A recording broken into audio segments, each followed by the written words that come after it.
Well, hey everybody, I'm Jan Erickson from Stepping Aside, and welcome to today's Correspondences for Work and Magic. Now, favorability today, regrettably, is very bad. So, on days where it's like that, I just kind of recommend doing some inner work, maybe some meditation, either that or you could do research. You could do explore other witches' grimoires, some of the older ones from ancient times. You could just explore maybe other traditions or something. But the other thing I recommend. Because anything you do on a very bad favorability day is going to have to be very carefully planned and executed. Um, you're going to have to pay attention to the correspondences very closely. Also, the numerology you should probably pay attention to. We have a life path of 4, a day of 1. Let's see. So, whereas the day itself indicates new beginnings, wholeness, unity, freedom, individualism, and all of that, the life path itself is a 4. So, it describes a destiny involving patience, self discipline, and diligence. And so that means anybody born, with a 4 life path, that's really what that's talking about. So less of a overall influence like the 1 energy for today of new beginnings, and but at the same time it could be used to craft some inner work for yourself. Feminine polarity strongest today, but Thurisaz, Nothies, and Ewaz comprise today's rune divination, and I really think that uh, that may be something you want to take a look at too. Thurisaz heals and protects. It breaks through resistance and obstacles that we place in our path just as much as others do, as circumstances do. So, and I would argue probably the obstacles get placed in our path are based on our own perceptions. And so realistically, doing some kind of inner work to balance some of that might be a good idea. Having Nothies in the reading, it basically, it both manifests and controls the will, but in this case, and in the case of this reading, it's going to draw our focus into what's truly necessary, and letting go of perceptions that don't serve us. Let's see, Ewaz visually, you can see here, it's Laguz, forward and reverse, and it meets right here in the middle, right?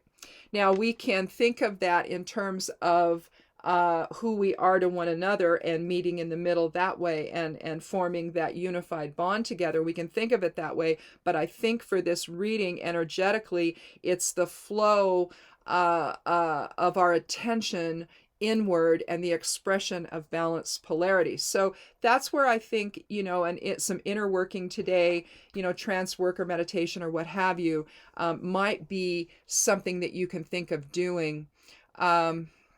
Let's see. You could burn some frankincense and lay some fresh or dried lavender sprigs next to where you're sitting, just for the aromatherapy aspect of it, purification and all of that. Fluoride and citrine would also be helpful, as burning a purple candle or a couple of them or whatever, however you want to do it. It depends on how you want to achieve the trance state. If you want to do it by gazing into a candle, that's cool. Sometimes, I have different. I like this one. This is a popalite. I like it real well, and I can hold it in my hand, and I can feel the energy coming into it, and aligning with more celestial energies. This is also selenite. This also will do the same thing. A big piece of quartz crystal will also, something that fits in your hand, can also help you achieve the trance state. If you have any hag stones or something, you could do those as well. Have them around on the altar as well to help stimulate that. Faden quartz is another one that you can use, and this is really cool because it's several pieces really put together. And it's called Faden quartz is what it's called. I have another piece here somewhere. Oh, here it is. Here's another piece of Faden quartz. You can see it's just a bunch of chunks together. But anyway, and then this is labradorite, I believe. I don't think it's fluorite. I think it's labradorite. Um, but I think that there's a variety of things you can do, but I really think it's best to just make things be an inner type of experience on days where favorability is not that great to be working magic. But again, if something has to happen, just be aware and be really try to keep things as simple as possible. Don't get so flowery that something gets away from you, and you don't consider something.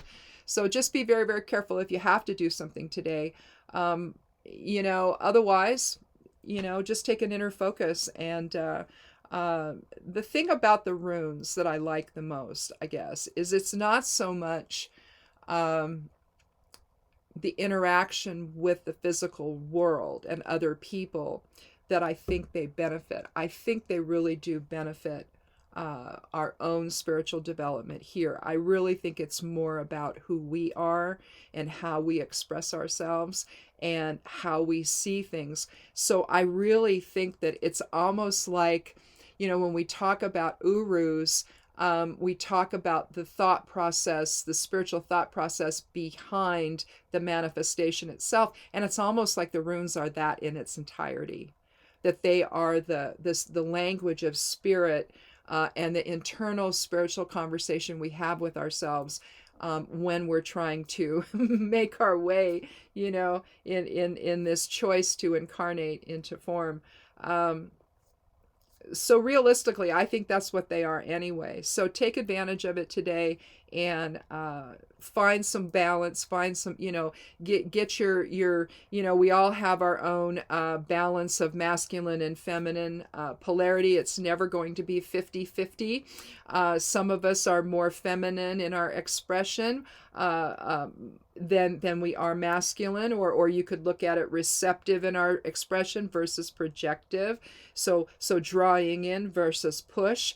You can think of it in terms of the aura. Some of us have a drawing in or enveloping aura. That would be a more feminine presence, and others have a more projective presence. And so find a way to maybe strike a better balance with that. If maybe you've gotten out of kilter with one side of the equation, bring it back into whatever your normal balance is. So anyhow, that's all. We'll talk again tomorrow. Have a wonderful day. The heat is increasing here. We had a cool day in I don't think it did. I'm not even sure it got above 70, and we had rain. It was amazing. It was weird. It's like we haven't had any of that all. It's been in the 90s and in the triple digits, since June. So I don't know. We've had very, very little temperatures lower than that. So it was weird to have that yesterday, but it was a little bit of relief, and unfortunately it was muggy, which, around here on the high desert, we don't really have that so much. So anyway, that's more Portland weather. Anyway, thanks so much. We'll talk tomorrow, and be good to yourself, be good to one another, and blessed be